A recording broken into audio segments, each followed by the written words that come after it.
Bonjour à tous. Dans cette vidéo, nous allons voir à quoi sert le Publipostage, comment le créer et régler les différents problèmes. Donc une première application du Publipostage est pour la création de ce qu'on appelle des lettres types. Donc vous allez envoyer un même document à différentes personnes. Donc ce qui va simplement changer, c'est l'adresse de la personne. Écrire par exemple ici monsieur ou madame et éventuellement avoir des informations personnalisées à l'intérieur de la lettre. Une fois que le Publipostage sera fait, vous aurez l'ensemble des courriers à envoyer. Si le logiciel Outlook est installé sur votre ordinateur, il est également possible de créer des courriers électroniques et donc d'envoyer des mails à différentes personnes avec des pièces jointes personnalisées.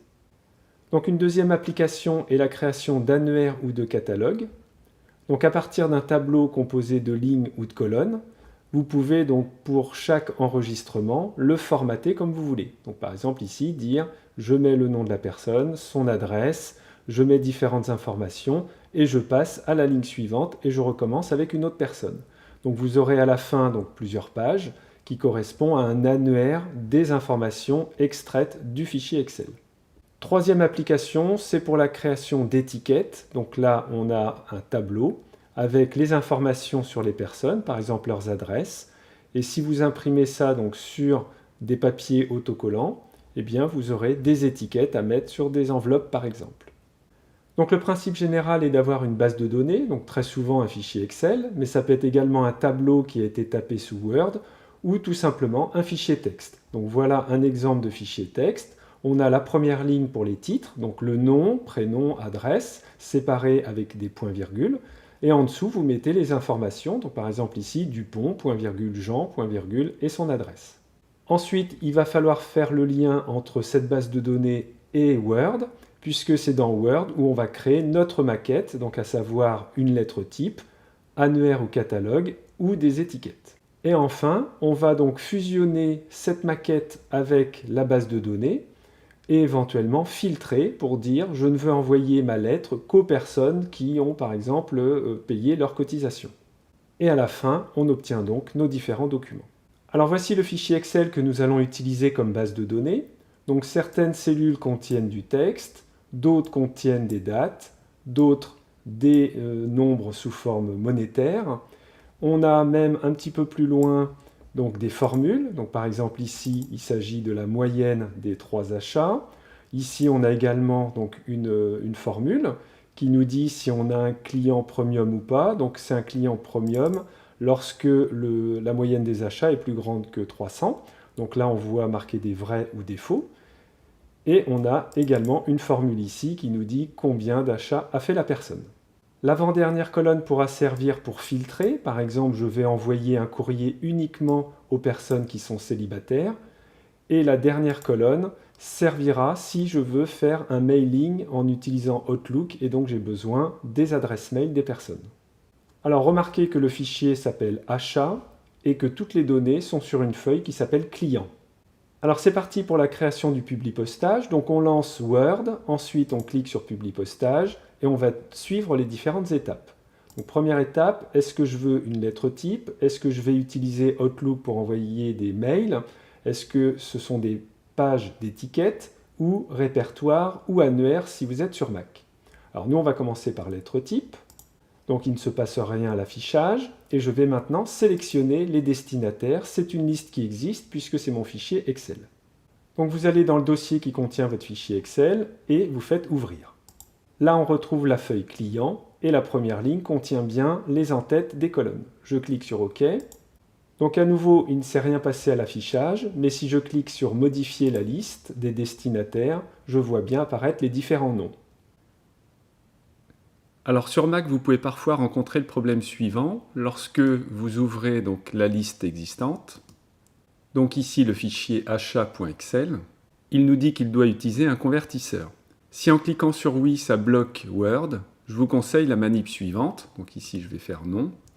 C'est d'ouvrir votre fichier Excel et de l'enregistrer dans un format plus ancien, donc fichier enregistré sous, à savoir non pas un classeur Excel, mais classeur Excel 97-2004. Donc l'extension sera XLS au lieu de XLSX. Vous faites enregistrer. Donc il nous dit qu'on va perdre certaines fonctionnalités, donc ça ce n'est pas grave puisque nous avons toujours le fichier d'origine, simplement là on fait une copie au format plus ancien. Donc dans Word, je refais liste existante et je choisis achat.xls. Ouvrir. Oui. Et là vous ne devriez plus avoir de problème. Donc en cliquant sur le bouton Dernier enregistrement, on voit qu'il y a 34 lignes dans le fichier Excel. Je reviens au premier enregistrement. Alors on va maintenant filtrer les destinataires, c'est-à-dire on ne veut pas envoyer le courrier à tout le monde. Donc sur PC, vous cliquez sur Modifier la liste des destinataires et sur Mac, vous cliquez sur Filtrer. Donc dans les deux cas, vous avez la possibilité de filtrer donc, les champs. Donc par exemple ici, je veux envoyer aux personnes qui sont célibataires. Donc type de ménage est égal à... Donc dans le fichier Excel, on avait écrit célibataire. Donc si je fais OK, et à nouveau je clique sur Dernier enregistrement, je vois que maintenant il n'y a plus que 20 personnes. Je reviens au premier enregistrement, et je pourrais éventuellement filtrer en disant je veux que ce soit uniquement des hommes, donc je vais sur HF, et je mets un petit h, puisque dans le fichier Excel, on avait écrit petit h. Je fais OK, et ici, donc je fais dernier enregistrement, il ne reste plus que 11 personnes. Alors pour cet exercice, je vais enlever tous les filtres. Donc filtrer, tout effacer. Donc je vais me mettre par exemple à 9 cm, donc je vais double-cliquer ici, et je vais donc insérer un champ en prenant par exemple le prénom de la personne, espace, suivi du nom. Et en dessous, donc je fais Entrée. Comme j'ai une tabulation qui a été créée, j'ai juste à appuyer sur la touche Tabulation et je me retrouve en dessous le prénom et le nom. Donc j'insère maintenant la ville. Alors on vérifie que tout se passe bien en cliquant sur Aperçu des résultats. Donc ça c'est la première ligne de mon fichier Excel. Et je peux regarder donc la deuxième, troisième, donc les différents enregistrements en utilisant le petit magnéto qui est là. Avec le dernier ici et le premier ici. On peut mettre en forme les champs, donc sélectionner, mettre en gras par exemple, et je vais enlever l'aperçu. Donc maintenant je veux marquer monsieur ou madame à ce niveau-là, donc je vais insérer une règle, si alors sinon. Alors plus précisément, dans mon fichier Excel, j'avais en colonne D, HF, donc homme ou femme, donc je sais si c'est un homme ou une femme grâce à cette lettre-là. Donc ici, je vais dire si dans la colonne HF, je vois par exemple un petit f, eh bien je vais écrire madame. Sinon, eh bien je vais écrire monsieur. Je fais OK. Donc il m'a écrit monsieur. Pourquoi? Parce que le premier enregistrement donc, de mon fichier Excel était un homme. Si je fais défiler, donc par exemple la deuxième ligne, je vois Catherine et c'est bien marqué madame. Si vous vous êtes trompé dans le texte qui est là, le plus simple est de supprimer tout. Sinon, vous pouvez faire soit un clic droit, basculer les codes des champs. Donc vous voyez apparaître ça.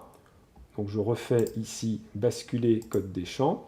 Ou la combinaison Alt plus F9. Donc Alt et vous appuyez sur F9. Et à ce moment-là, vous voyez tous les codes des champs du document. Donc quel est l'intérêt? C'est que par exemple ici, si je voulais marquer « Chère Madame », eh bien je peux intervenir directement sur la petite formule et donc écrire ici « Cher Monsieur ». Donc je vais refaire Alt F9. Donc voilà, donc là on a l'impression que ça ne fonctionne pas. Alors ça fonctionne, pour s'en rendre compte, on peut soit faire un clic droit et choisir « Mettre à jour les champs », ou plus simplement, vous passez à un autre enregistrement, donc par exemple ici le suivant, et on voit bien apparaître « Cher Monsieur ». Et si je reviens au numéro 2, je vois bien « Chère Madame ». Alors regardons maintenant les deux problèmes principaux que vous pouvez rencontrer. Donc là, on va écrire « Premier achat », deux points, et je vais insérer le champ qui s'appelle « Premier achat ». Alors on voit tout de suite le problème. Qu'est-ce que ça veut dire le 8/30/2007? On voit que ici, il a inversé donc le mois et le jour, donc il l'a écrit en notation anglo-saxonne. Donc il faudra régler ce premier problème. Et si je mets moyenne achat, donc quelle est la moyenne de ces achats? Donc ça, c'est le champ qui s'appelle moyenne achat. Il va m'écrire trop de décimales. Donc si sur un moteur de recherche, vous tapez problème date publi postage Word, par exemple, Vous verrez que c'est un problème récurrent depuis de nombreuses années, donc comment formater une date. Donc là, une solution, c'est d'afficher donc les champs, donc soit avec un clic droit basculer le code des champs, soit faire Alt F9 pour voir donc tous les codes, et puis de rajouter donc à la suite, donc à l'intérieur de ce champ-là, donc à l'intérieur des accolades, un anti-slash, arrobase, espace. Donc ça, c'est pour formater les dates. Ensuite, on va mettre entre guillemets le code. Alors le code, je veux par exemple le jour de la semaine, donc lundi, mardi, mercredi, etc. Donc ça va être D 4 fois. Ça, c'est le jour de la semaine en entier. Ensuite, je veux le jour, donc entre 1 et 31, donc on met juste D. Je veux le mois en toutes lettres, donc janvier, février. Donc je mets M en majuscule. Et je vais mettre Y pour avoir l'année. Et j'oublie pas de fermer mes guillemets. Alors on va déjà tester ça. Donc je refais Alt F9 pour basculer donc en code normal, en mode normal. Et donc là, il ne se passe rien. Donc je vais passer à l'enregistrement suivant. Et je vois maintenant marqué le jour de la semaine, le jour, le mois et l'année. Alors passons à la moyenne des achats. Donc ça va être la même manip. Donc je me mets sur le champ et je vais faire clic droit, basculer le code des champs. Donc comme ça, je n'ai le code que pour ce champ-là. Ensuite, il faut faire anti-slash dièse. Donc ça, c'est pour formater les nombres. Anti-slash arrobas, c'était pour les dates. Et puis ici, donc dièse pour les nombres. Je mets entre guillemets le code qui va être 0,00. Alors pourquoi il y a autant de zéros? Celui qui est devant, ça c'est pour dire que si la moyenne des achats est plus petite que 1 euro, eh bien là par défaut, il marquerait par exemple 50 euros. Vous voyez, il ne mettrait pas de zéro devant. Donc le fait de rajouter un 0 ici, ça lui impose de mettre un 0 quand le nombre est plus petit que 1. Et puis ensuite, donc je fais 0,0 pour imposer d'avoir 2 décimales. Donc voilà, je vais refaire clic droit, basculer le code des champs. Donc là, on a l'impression que ça ne marche pas. Mais si je passe à l'enregistrement suivant, j'ai bien donc ici 2 décimales. Et si je reviens donc sur l'enregistrement numéro 2, ça fonctionne. Alors on va maintenant fusionner en cliquant sur Terminer et fusionner. Donc 3 possibilités, soit envoyer des courriers, donc ça c'est si on a Outlook d'installer sur sa machine. Donc il va dire je vais envoyer le message à, et puis là donc il nous a mis la colonne email. On peut taper donc ici la ligne de l'objet du mail, ça serait par exemple convocation. Et puis le message sera écrit en HTML, donc en langage internet, donc il va convertir ça en langage web, mais on pourrait aussi le mettre en pièce jointe. Alors je vais faire annuler. Deuxième possibilité, ça serait d'imprimer directement les lettres. Donc ça, évidemment, c'est un petit peu risqué si on se rend compte qu'il y a une erreur. Et enfin, donc celui qui est conseillé, c'est modifier des documents individuels. Donc là, je choisis bien tous parce que j'ai déjà filtré ma liste de destinataires. Donc voilà, il vient de me créer un nouveau document qui s'appelle lettre 1. Je vois Stéphane. Et si je vais à la page 2, j'ai Jordi, etc. Et en tout, il me dit qu'il y a 20 pages. Donc en faisant un zoom arrière, je peux voir l'ensemble de mes documents.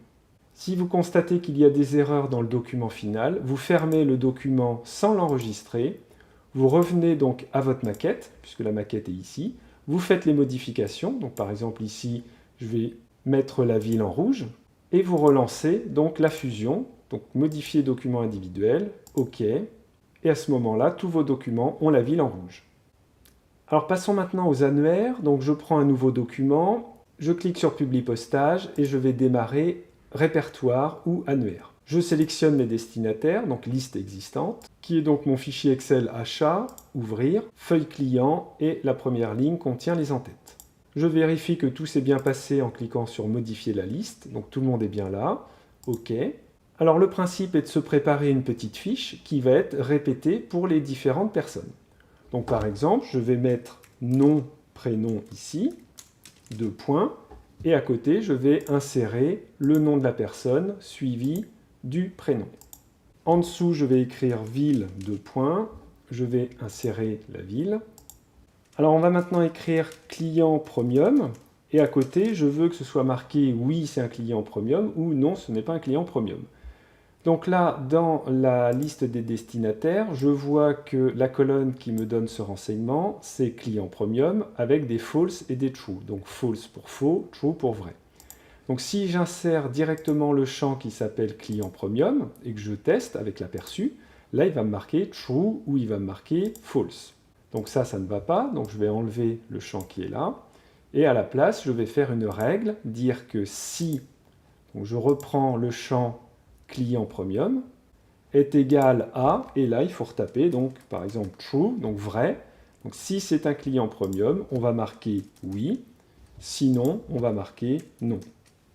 Et OK. Donc là il nous met oui pour celui-là, il nous met non pour celui-là. Alors on peut vérifier que c'est vrai en mettant donc la moyenne juste au-dessus, ça permettra de vérifier.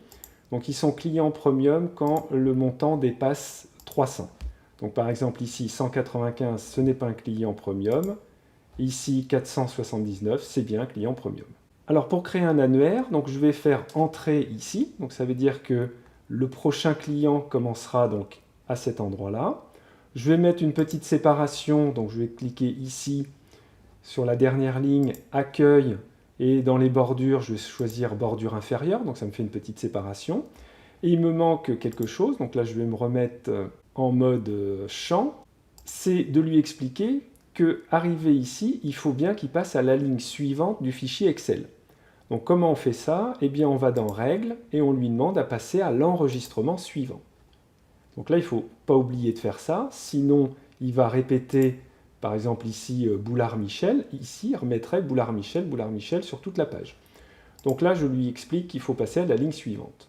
Donc là on a fini, on a préparé notre fiche et ensuite il commencera donc la fiche suivante à ce niveau-là. Donc je fais terminer, fusionner, modifier les documents individuels et je passe tout le monde en revue, OK. Donc voilà, la première fiche est ici, donc avec Stéphane, ensuite Michel, Antonin, etc. Et on a donc notre catalogue. Voilà, vous savez maintenant à quoi sert le Publipostage, comment ajouter des tests et gérer les différents problèmes que vous pouvez rencontrer. À bientôt!